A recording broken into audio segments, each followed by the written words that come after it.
Oktar'dan bahsedeceğim çünkü. Adnan Oktar ve Didem Ürer'in operasyondan önce villadan kaçış görüntüleri ortaya çıktı. 11 Eylül'de başlıyor duruşma ve böyle Çok günlerce de sürecek. Haberimizi izliyoruz. Uzmanlık alanı. Evet, bir yandan da diğer haberlerimizden kısa görüntüler veriyoruz. Çünkü gerçekten çok yoğun bir gündem var. Emrah ve Banu Parlak arasındaki olaylara da döneceğiz ama Adnan Oktar. Şimdi 11 Eylül'de dava başlıyor. 44 gün sürecek. Aralıksız. Çünkü çok mühim bir dava. Biliyorsunuz ki işin içinde kaçakçılıktan tutun terör örgütü iddialarına kadar bir sürü gündem Kadın maddesi istismarı, var. çocuk istismarı. Çok ama hani böyle şantaj büyük olanlar, en önemlisi devlet içinde önemli olanlar, tarihi eser kaçakçılığı var.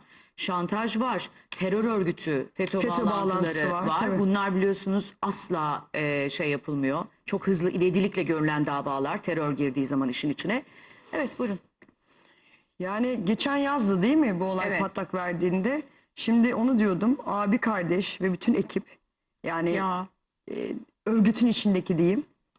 Yani bizim o kadar bildiğimiz, masum, bilmediğimiz çok kişi var bu örgütün içinde. Şimdi onlar ortaya çıkacak. hepsi. Onları da çok merak Bütün ediyorum. bağlantılar çıkacak. Tabii bütün bağlantılar ve o kişiler ortaya çıkacak. Bizim bildiğimiz bir kedicikler, bir Adnan Oktar ve yakınları var ama bizim bilmediğimiz dışında ciddi anlamda hepimizin tanıdığı isimler var bu örgütten çıkacak.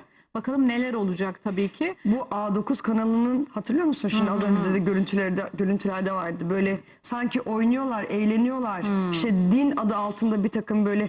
Orası da saçmaydı, biliyor musun? Hiç buralara kadar iş uzanmaya da bilirdi. Ya, şimdi tabii düşünüyorum da yani.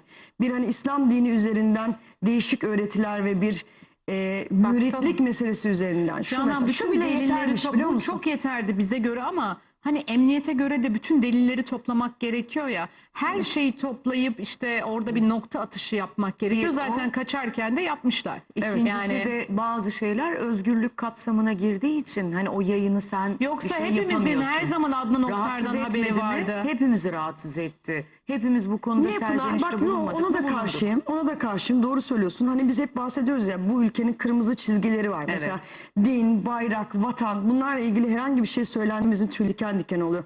Bu kadarı bile yeterliydi, biliyor musun? Çünkü senin bildiğin, benim bildiğim İslam anlayışı dışında başka bir şey anlatıyordu Son bu adam. derece. Bu Ama bile o onun bize göre kapatmasını, kendini savunurken ben diyor dine hakaret etmiyorum.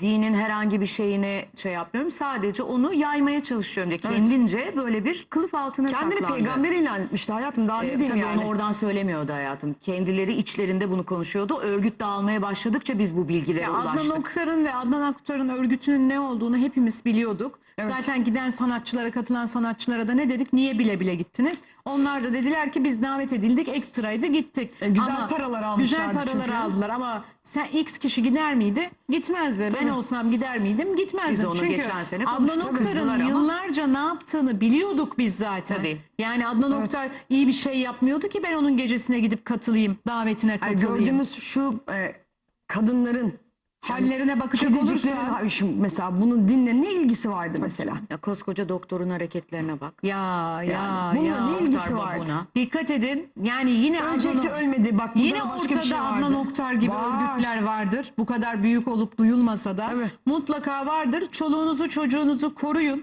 Değil mi? Kızlarınıza biraz dikkat edin. Bitmediler Oğullarınıza ki. dikkat Bitmedi, edin. doğru Hala söylüyorsun. bitmediler. Twitter'dan bana saldırıyorlar Tabii. mesela. O yüzden dikkat edin. Çoluğunuzu çocuğunuzu koruyun.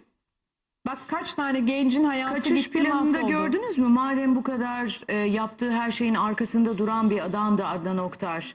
O zaman şunu da söyleyebilirsin. Ben o dava sürecinde aslanlar gibi çıkıp kendimi savunacağım. Hiçbir suçum da yok. Buyurun ispat edin. Hayatım, Arkasına bir gelsin şey o zaman. söyleyeceğim. Kardeşi buraya gelmişti geçen sene. Evet. Biz burada yayında delirmiştik. Kenan diye kardeşi, hatırla.